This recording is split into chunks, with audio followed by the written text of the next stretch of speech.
Hi, welcome to WP Chief. Before we start, make sure you have a current backup of your website. If you want to learn how to do that, click on the link in the description below. With that out of the way, here's how to duplicate pages and posts in WordPress.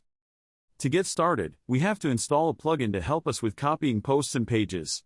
Go to Plugins, add new plugin and search for Yoast Duplicate. This plugin has been around for many years and was originally created by Enrico Batticchi. Yoast later bought it and is now running it together with Enrico. So you get the peace of mind of knowing a bigger player is backing the development while having access to a plugin that's been around for years. Click on Install Now. Next, click on Activate Plugin. And that's it, you should now be able to duplicate posts and pages. Before we get to duplicating posts and pages, let's have a look at the settings for this plugin, as this might be important in this case for certain use cases. To get to the plugin settings, click on Settings, Duplicate Post.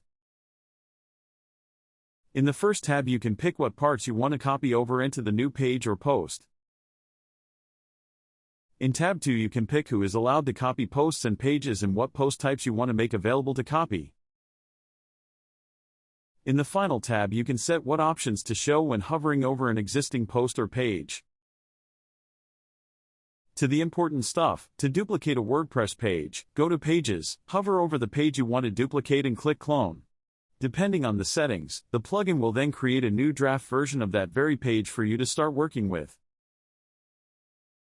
To do the same for posts, go to Posts, hover over the post you want to duplicate and click Clone.